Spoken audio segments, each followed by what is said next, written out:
This is the GeoSketch tools video for the circle tool. The circle tool is similar to the arc tool, except that it creates a full circle rather than just a partial arc. And because it creates a full circle, which is a face, it gives us a choice of several different types of circular primitives to create. We define the circle with 3 points. The first 2 points define a chord of the circle, and then the third point defines the circumference. We have a menu to select the different primitives types. The default is cylinder. And we also have the ability to adjust the arc segment length, and it will show us how many segments that will result in. The default setting of 5 feet for arc segment length results in 409 segments. So we'll increase that segment length to about 30 feet. And when we click OK, it'll recalculate the number of segments. That'll result in 68 segments. And then we click OK, it creates the cylinder primitive and uses the nadir image to texture the top. So I'll delete that cylinder and create another primitive. Do the base circle with 3 points. In this case, I'll select the cone primitive. And with the dome and cone primitives, we have the ability to choose the polygon mesh options of either softening and or smoothing the facets. Soften means that it will not draw the edges between the facets.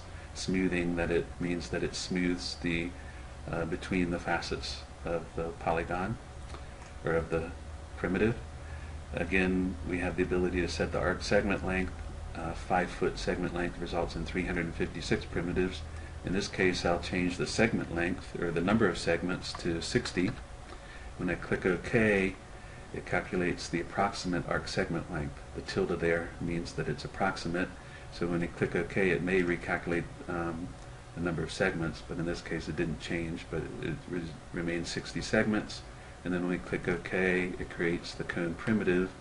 The default height for the cone is the radius of the base circle, but we can use the move tool and grab the vertex and move it up and down to create a different height for that cone. So the other primitive type is a dome. So I'll delete this cone and create a new base circle. And I'll say that I'm building a dome primitive. You need to be especially careful with the dome primitive because it will result in a lot of polygons. So we'll reduce our segments down to 50 segments. It'll recalculate our arc segment length. In this case, the approximate dimension changed the number of segments to 49. So when I click OK, it creates the dome and textures it. The reason it didn't texture the bottom part of the dome is because our GeoSketch settings specify that it will only auto-texture faces if they are within 75 degrees of being parallel to the aux view or the nadir view that's being used to texture them. If I change that tolerance to, say, 85 degrees and create the dome again,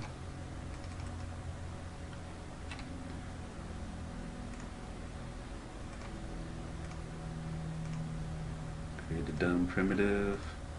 In this case, I'll say 60 segments.